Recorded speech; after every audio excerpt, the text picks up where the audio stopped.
Welcome to the Embodied Woman podcast with me, Rebecca Wilson.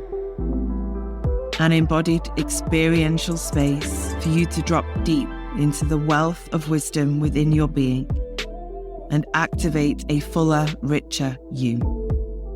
I am a feminine awakener, thought leader, embodied business doula, sacred business midwife, healer, and all-round medicine woman. I am here to guide women deeper into their essence and power, to activate their life force, awaken pleasure, and support them to live an embodied life. I will help you birth your visions, dreams, creations, desires, and sacred business into the world from an easeful, embodied, and rooted place within. My work supports women to become more available for life, love, relationship, connection, creation, pleasure, and wealth. I will activate you into self-leadership and self-mastery to truly live an embodied and awakened life.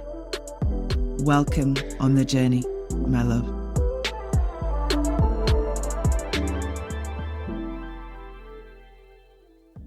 Hello, beautiful women, and welcome back to the Embodied Woman podcast. Today, I am sitting with my beautiful friend and assistant, Leanne. Hey, love. Hello. Welcome to the podcast. Thank you for having me. Yeah, it must be such an interesting process to be on that side of the work. Absolutely. Yeah, I'm really, really looking forward to seeing what unfolds in this episode. I'm really, really excited. So, first of all, let's dive in. How did we arrive into each other's worlds? Or how did I arrive into yours? Yes. So I think I found you, it must have been a summer. I feel like it was in one of the lockdowns. I think I just paid for like a one-off masterclass that you was holding, and you'd sort of been in my world. I found you on Instagram. You'd been in my world for a while, but there was just an advert or a post that you had posted about a retreat. And usually I am a planner. I like to know every detail before I make a decision. I am just quite methodical in that way. But I saw this post and I just booked this retreat, which was quite out of character for me. I didn't even check the dates. I didn't even really check the price. I just saw the deposit. And I was at that time working in corporate. So I didn't even check. It was just like this knowing. And I just booked it. I just booked this retreat. And that was February 2022. That was that retreat. That was in the Peak District. So that was the first time that I met you in person. So that was a 4-day retreat, which I really, truly believe was one of the biggest pivots in my life, that retreat. It changed my life that weekend for so many reasons. One of them being our work together and how we decided to embark on this journey just from one conversation at breakfast. I think it was on the last morning. We were both filling our waters up and we just had that chat about my future and what you was needing. And I feel like the rest is history. Yeah, it was one of those moments, wasn't it? Like, you know, we met for the first time, but I remember you walking in. I was like, hey, like almost like nice to see you again. And then I was like, have we met before? Because, you know, so many women walk through my world and my life. And you were like, no. I was like, we have something's going on. And I thought maybe I'd just seen you on, you know, following each other on Instagram and like with your curly hair. Maybe I just recognized you. And then I was like, no, there's just a vibe here. Something's happening. And then, it was such a gorgeous, gorgeous weekend, as the retreats always are, which you know now because you are such a great support on them. So that was the womb alchemy retreat. So we were diving deep into the body, deep into the womb. and one of those divine moments that just took play. And you were in a point of change and I was in a point of growth in my business. And the rest, like we say, is our story, actually. Yes. Absolutely. And it's really interesting because on reflection, things really started to change for me the minute I booked the retreat, which since I've been supporting you on your retreats, I think we've done maybe like 3 or 4, maybe 5 that I don't know how many, but I come along with you on your retreats now. And I hear so many women say, the minute I book the retreat or pay the deposit, the shifts start happening, things start moving, things start unraveling, things start falling apart, and almost ready to be alchemized on the weekend that we're going to share together. And I truly believe, if I think back, things really, really started to just change gear the minute I booked the retreat. But I didn't understand why. I was really had a tight grip on the things that were changing. Like, why is this happening? I actually left my job, which again, is not in my character. From what I've, in my 20s, I was just in complete survival mode. So that's what I mean when I say about that character of who I was then. To just quit my job was just something that just was not even something, it wasn't even an option. And I had this feeling, I was in a really, really toxic work environment. And I had this feeling that the manager I was working with wasn't going to give me the time off to come on the retreat. And I had it in my head, I need to leave this job before the retreat. I need to leave this job before the retreat. And I thought it was because of time off. But now I know I needed to make room for what was going to happen on that weekend. And it was almost like my whole next chapter was birthed in those 2-3 days. Huge, huge shifts, such a deep awakening. And although that was happening a good 2 years before, 3 years before, it was in those couple of months leading up to the retreat and on the retreat that it's like the biggest upgrade of my life and my being. And of course, there is no light without dark, and there are no ups without downs. And there's been challenging times within that as well. But yeah, I can see now when I observe and witness other women stepping into your space, how the energy is, I guess, I don't really know what the word is. I'm using my hand. If you're listening, I'm using my hand like a little swirly. Things just start to move the minute you decide energetically that you are ready to just, I guess, increase your consciousness and decide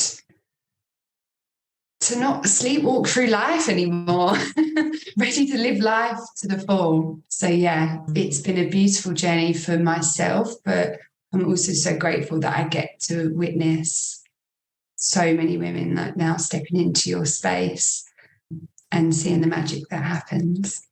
Yeah, it really is that moment that we decide. And it isn't about, yes, deep transformational work happens in the spaces that I hold. And, I'm fully able to claim and hold that now in myself and my body because of the transformational journey that I have been on and continue to be on. I'm able to hold that space for other women to dive into their own self. And that really isn't anything about me, but just my capacity to go to the depths inside of myself offers that opening for them too. But it really lives in that moment that you shared so beautifully of like, when I said yes, when I committed to myself by pressing book, by, pressing the email, by committing to the course or the circle or the retreat or the mentorship, whatever it is that women press yes to step in.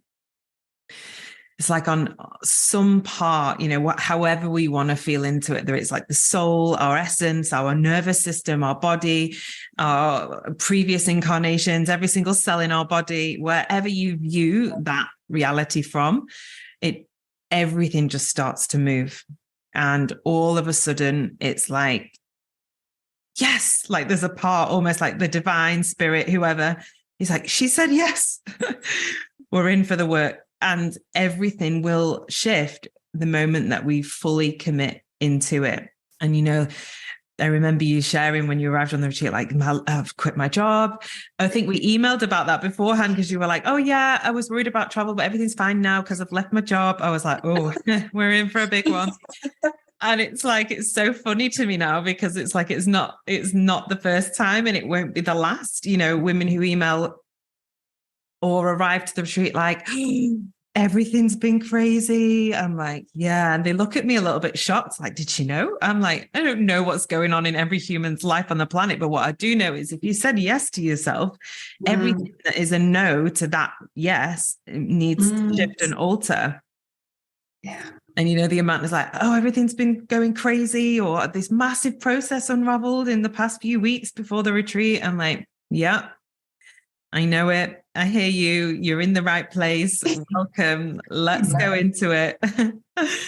And it's amazing, like when we fully give ourselves like to that, when we say yes to ourselves and we give ourselves that permission to truly just meet ourselves and whatever it is that needs to be met, understood, transformed, worked through, loved a little bit deeper, witnessed or held.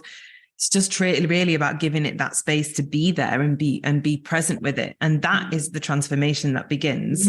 And, it's always so much deeper when it's in a group with other women as well. That I'll always speak into that power of women gathering and the transformation that happens when you are witnessed by other women in your unfolding and feel so held and supported, which is part of the values of my brand and myself and what I bring forward into all of the spaces that I create.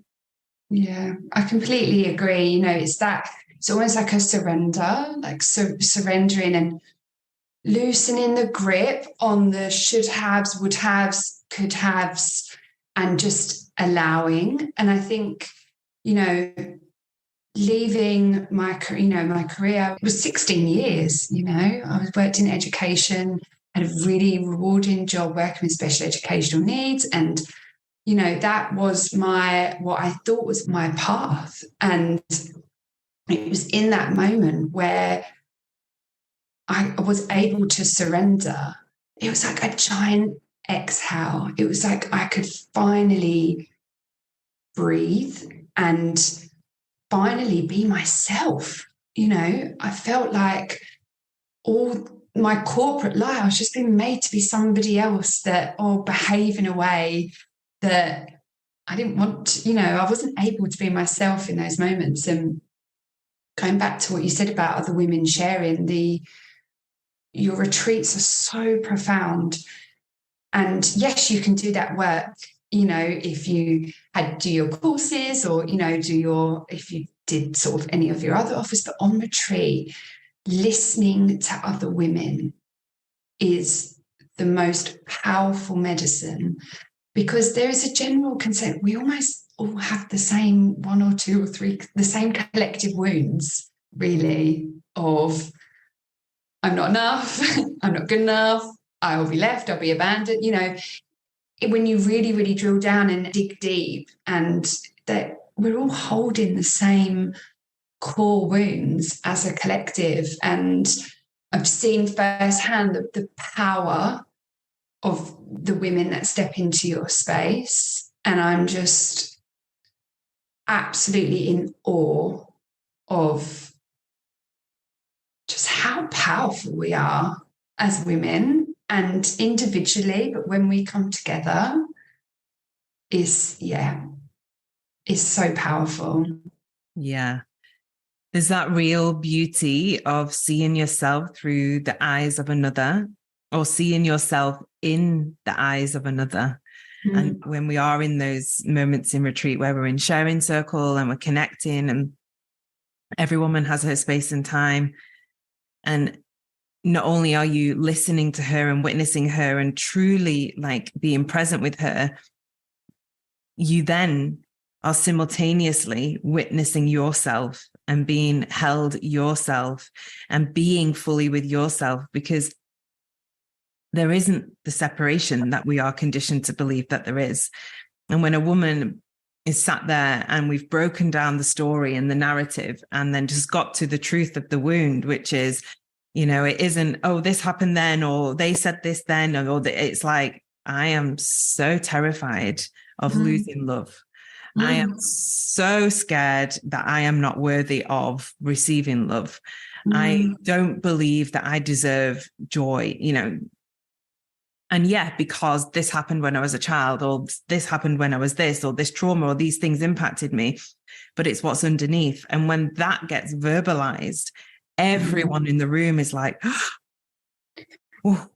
And as you, you know, and as you witness that woman expressing, I have all of these coping mechanisms and strategies that I've put in place in my life to try and not lose love, to try and not have anybody leave me because I'm so scared of being abandoned.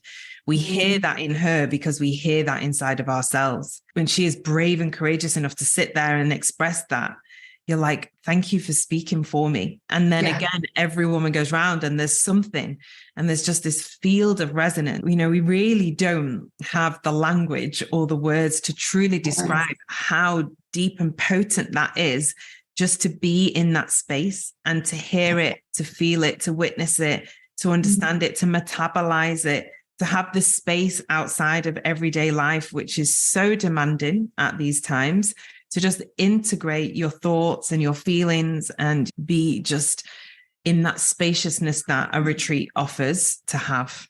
Be resourced as well. You know, you're putting yourself first, which I think for a lot of us, we don't actually know how to do. We don't know. We was never taught how to love ourselves, self-love, rest. I mean, since the retreat, I stopped. I was made to stop. I was, you know, I say I stopped. I then decided to launch a business. So I thought I'd stopped. I absolutely hadn't, because what I was doing was just moving the coping and the survival, almost like behaviors, I guess, this survival mode from one thing to another until I was truly made to stop. And now I'm at a point where I'm actually learning how to rest. And it's been a lovely journey, but I'm not very good at it. I'm trying because I have to. But that feeling, you know, what you were saying about when we hear women, and I don't just hear them, I feel every inch of what they're feeling. I'm feeling it now. Like I feel like I'm back in that room and I can just feel those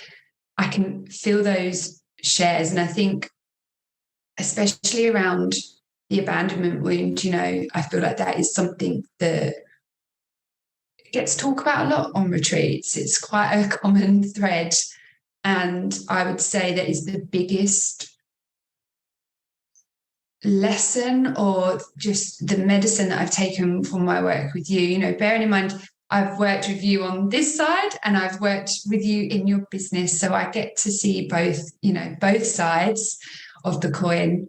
But if someone said to me, like, what would be your biggest like takeaway of working with Rebecca, I would say it's that people will come and go. People will leave me, but I will never leave myself.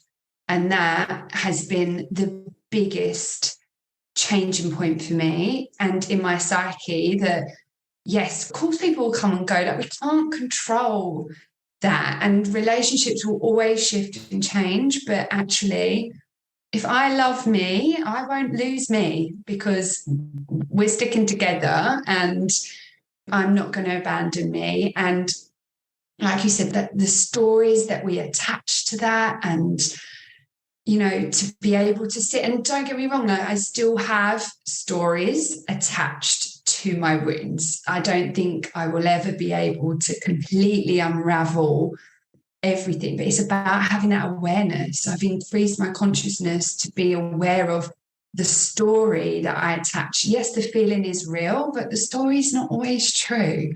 And I would say like that has been like the biggest shift for me with working with you. Like I said, from both sides, that actually everything I pour into everybody else, if I actually pour some of that love into me, you know, loving yourself's not all that bad.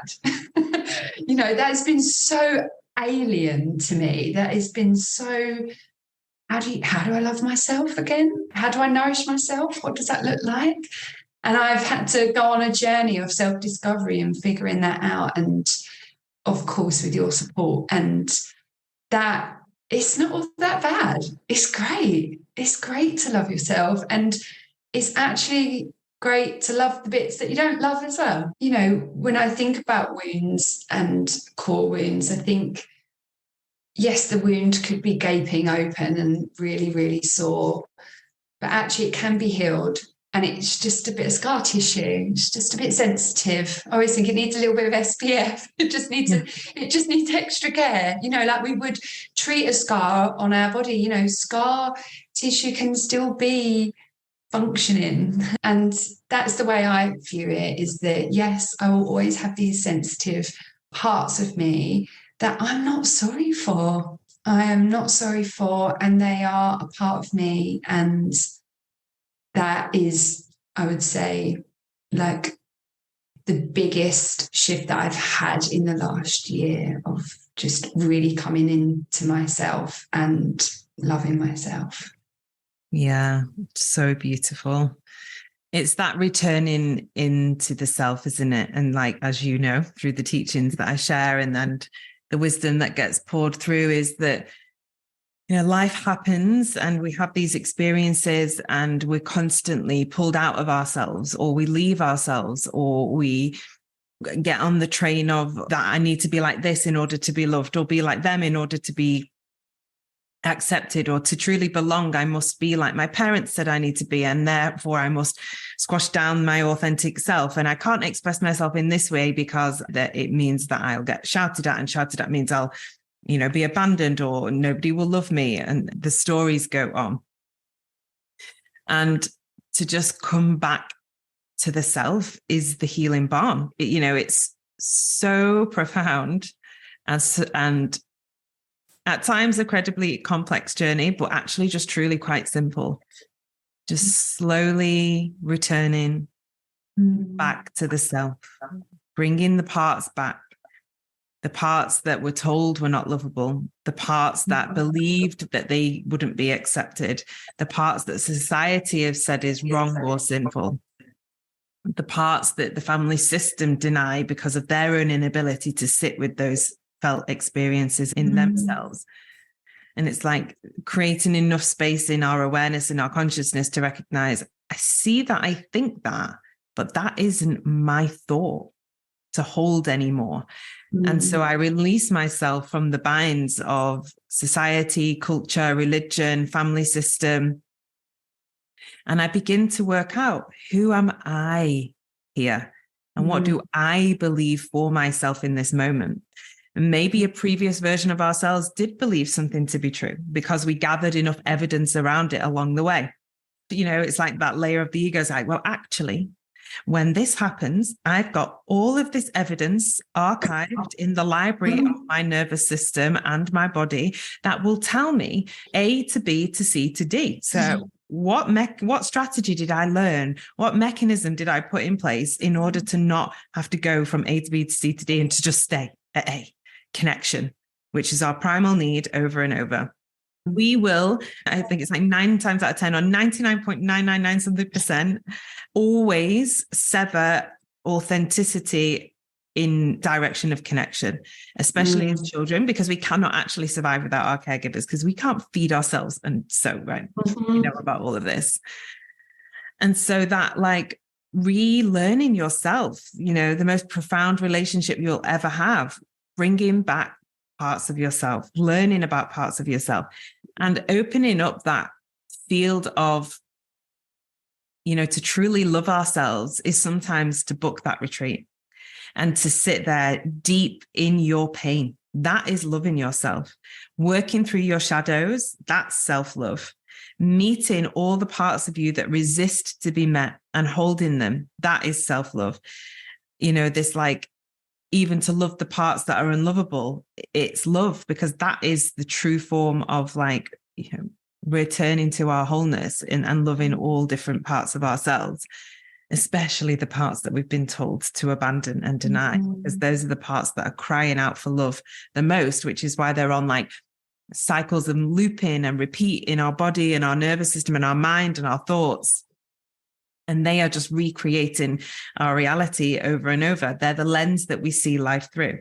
Oh, look, there's that thing. That's what's going to happen. We don't actually know what's going to happen because we cannot predict the future, but we can be part of the creation of it when we're constantly looping in that. Yeah. And as you and I know, and the women who join me in all of my offerings, all of that lives in the body.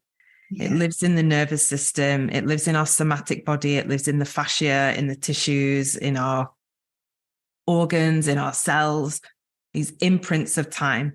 And then we just like go into the archive of the body. When did I first feel this? How did it go? Okay. What strategy did we put in place? Close the heart and you'll be fine. Yeah. Heart closed, not available here anymore. Thank you. Goodbye. And that is imprinted so young. Yeah. So young, even before, I've realized things in my life now that something happened when I was 2. And I've been able to trace that back now and be like, that's why I feel that way about that, because that happened when I was 2 years old. It's like the patterning of the brain and the connection in the wires. So, for me, I thought this whole journey in rebirth would be like, I'm here, done. I thought it'd happen in a day. But this is like a lifetime's work. And you can look at it like that, or you can look at it as this beautiful journey of just holding all parts of yourself and unraveling those parts, but also in the body. I know that there's a lot done in the mind. They say the body holds the score. And that is such a core value in my life. And, I read a book probably about 10 years ago. It was Louise Hay, You Can Heal Your Life, and how we store and hold things in the body, in the womb. It's like, I know that you've got the tapestry of the body, which all of that somatic work is so closely interlinked to those patterns, but patterns that were formed so early, deep, buried in your psyche, in your system, in your body. And I would say in the last year for me, really, truly coming into my body. I thought I was in my body. I really did. I was doing a lot of yoga, a lot of breath work. And I thought that was a journey home to myself until I met you. And it's been a true, our work together has been a true homecoming to myself, but also coming out of that survival mode and having that huge exhale. I then did feel the pain. I've been hiding, I guess, suppressing all of those things that I've been carrying and that I'd squashed down, that now have come to the surface to be alchemized, to be transformed into light, and to live in a more, I guess, harmonious way and in connection with me and myself, not for anybody else and not with anybody else. Yeah. Yeah. Those really long periods of time in our lives where we live outside of the body. Sometimes we think we're in the body because we're doing some practices of the body. And the reason that we leave the body in those states is because it's just too painful to stay. And so we fragment and we separate and aspects of ourselves, whether we see that as disassociation or our nervous system is in some kind of dysregulated state. We exile parts of ourselves, into the basement of our psyche, into the dark corners of our inner world, and never to be returned or seen again because you are sinful, bad, wrong, shame. And through the practices that I teach and share, it's just the profound simplicity of creating space for women to just move in a way that accesses their own body's innate wisdom, to move in a way that allows them to move, to feel, to heal. And that is where, you know, for any women that are listening that have journeyed with me in any way, shape or form, you'll know what we're talking about. But for those who haven't, like the embodied movement practices and the somatic movement practices that we explore are really body-led. And I always offer invitations, but I always welcome a deeper guidance from your own body, because I truly know through my own experience of coming back into my body that my body has always known exactly how she wants to move in order to reach pockets of stored emotion, to move, to open, to feel it, to transform it, to integrate it, to heal it, to be with it. And through my own awakening journey, that became more and more clear. And, you know, I too was in a period of my life many years ago, practicing lots and lots of yoga and like informed movement practices where there was a sequence. This thing was taking over in these yoga classes where I was like, oh, my body doesn't want to do what they've just said. I want to do this now. And I would move and then be like, wow, there's so much pain in my shoulder, or like, oh, I'm going to cry, you know, or I can feel some deep belly anger. If I'd have never moved in that way and allowed my intuition to just be like, no, it's this, not that. And I've just been following the rules of like the sequence or following the rules of the teacher, would have just, in that dogmatic approach, I would have just stayed in my patternings because I wasn't listening to the intelligence of my own body. But we're just repeating the cycle, the conditioning of be like this, do this in this sequence. Like, I haven't done yoga for a long time now, but that it served me in that moment. And I'm so grateful for that practice and all of that. But actually, if you really think about it, there's not a lot of fluidity in yoga. There's not a lot of, and I've never really thought of it like that, to just be free in the body. I mean, a static dance is great for that, like just to completely just let loose. But I find now that I only need to, I think it's called Opening. There's a track on your Spotify playlist. And I only need to hear that. And my body knows we're good, we're safe, we can be here. It's like I've wired a new connection. I only have to listen to a couple of the tracks that you use on retreats and in your embodiment practices, that I've almost formed a new pathway now, and I can completely surrender. I do that more than my practice has changed. I used to get up and do yoga or exercise or, you know, something, again, quite rigid in that there's a beginning and an end. But now I just put on one of your Spotify playlists, and whatever comes up, whatever shape. I mean, I would love to be able to watch myself, because the shapes I get into, the positions I get into, just to get to those deep, deep corners of what my body is feeling. And to be honest, I do end up busting out a couple of sun salutations, and, you know, I do end up going back to some traditional yoga movements, because that is what my body needs in that moment. And I'm, again, so grateful for the years of being able to have that commitment to get on my mat and learn how to do these postures and sequences in a safe way, because now it's just enhanced my own personal practice so much, in that I've got freedom. There's freedom in my body. There's freedom to move. Sometimes I just get on my mat and just lay there. Sometimes there's a child pose. My new one's laying in Sphinx, like just with my head just opening up like the front of my body. Like I just seem to stay there forever. But I wouldn't, if it wasn't for accessing the resources that you provide through, you know, your offers, I wouldn't have been able to get there. I would still be doing this sequence of movements. And now I'm just finding free. I mean, I'd love to see what you see on retreats. I within am just truly blessed to be able to sit in that seat in the circle, and I do not take it lightly at all. Yeah, just truly blessed. I mean, because I know my own process in my body, and I was like, wow, I could join the circus. I'm a gymnast now, like doing all these crazy wild movements. Like, oh, who would have known that would have felt so good? That's just like craziness. But then, to take that seat in the circle and to witness all of the women, go through such a journey, like even to be like resistance and not really sure how to move, and then kind of opening their eyes and like checking in with me, like what's going on. And then like, giving them that safety and offering them to go deeper. And then, by the end of the retreat, when we're kind of in our closing circle and we'll have some movement together, everyone's like free, the hips are moving. The heart's open, they're connected to the womb space, they're restoring their pleasure pathways, that good, yummy feeling in the body.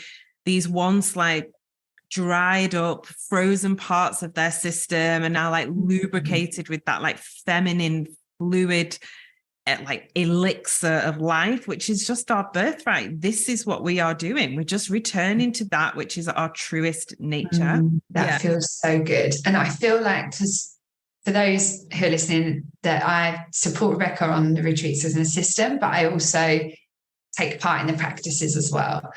And so everybody's on the retreat. Even Teresa in the kitchen is in her own little process, and we'll come out of practice and she'll be like, oh, that was a big one. That felt good. I like that one. She's like, I've been sat here crying. We love Teresa. She sings everything. I just feel like, the retreats that I've been on a fair few, and no retreat is the same ever. And I always think, oh, I wonder, I know what I'm getting into now. I know what that first retreat, no idea what to expect. To the point where people are like, where are you going on retreat? And I did actually tell people it's a yoga retreat, because I didn't know how to explain it. And sometimes I've just stopped explaining now. I'm just like, I'm going on retreat. I just do my thing and then come home. And my partner, I come back a different person every time. And I'm so grateful that he's just so accepting of the many evolutions that I have. But each retreat is so different, and I really truly believe, because it's what the energy that all the women bring, like there's no retreat that's the same. But also I find, like, even if we wasn't working together in the capacity that we are, to just do like one retreat a year, just to top up, like just to remember who I am, remember the path that I'm on, remember. And it is a remembering. And there's something about sitting in that circle that I've never felt so held and listened to as I do when I'm in circle with you. I just, like you said, that everyone's got their eyes closed and people just like look over. And I have absolutely been one of those people, like, that is what is happening. And I just get this nod from you, like, it's all good.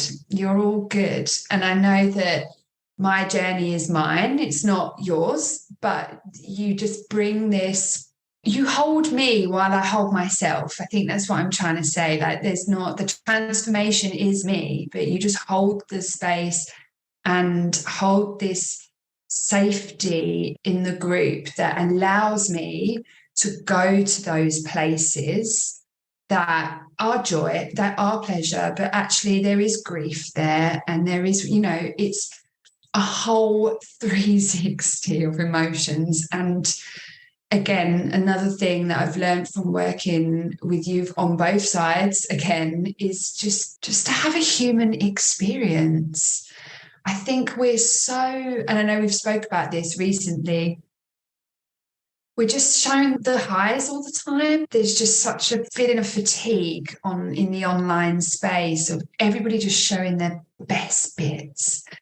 And I don't think anybody would tell you the truth if you're not affected by that in some way, maybe really small. It could be really, really big. But I just feel like what I value now is actually seeing people having a full human experience and feeling those things, because we're saying that grief and sadness and all these things are negative, but they're not. Again, it's our birthright to feel all these things just as much as we feel joy. And, if we start suppressing all the, I'm quoting here, negative emotions or the painful emotions, we suppress all the joy and the happiness too. And I just feel like my journey with you has been an absolute homecoming into myself and a return home to myself, but also just allow me to be a human. I'm just a human on this moving rock that is allowed to feel what I am feeling.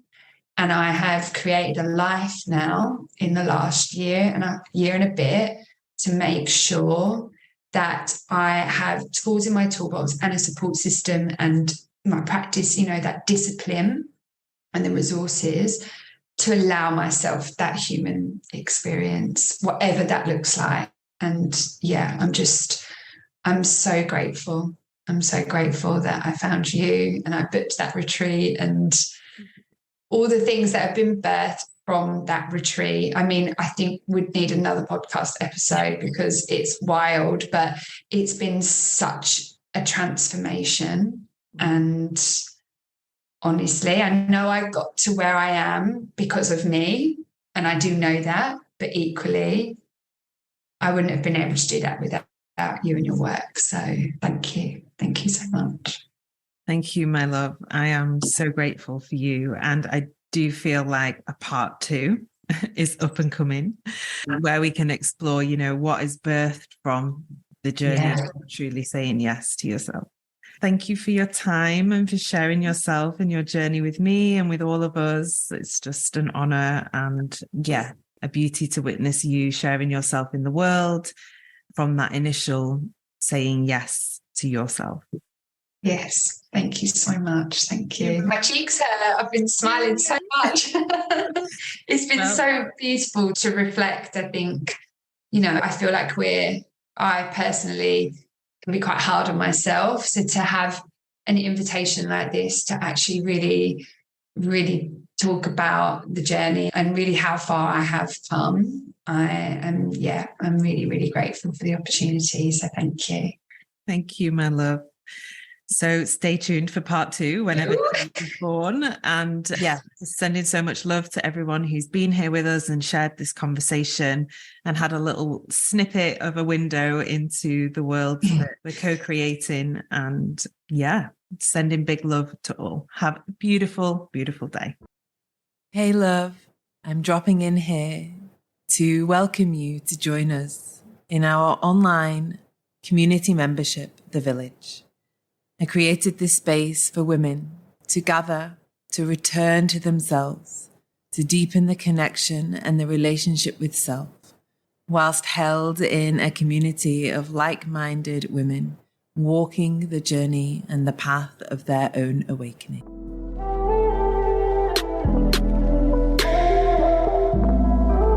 Thank you for joining me on this journey today. If you loved this musing and sharing, I would love for you to share this episode far and wide. You can arrive into all of my offerings at rebecca-wilson.com. Links to dive deeper with me are in the episode notes. Remember, my love, you are here to be the fullest, most potent, powerful, embodied version of you. I am here to guide you into that.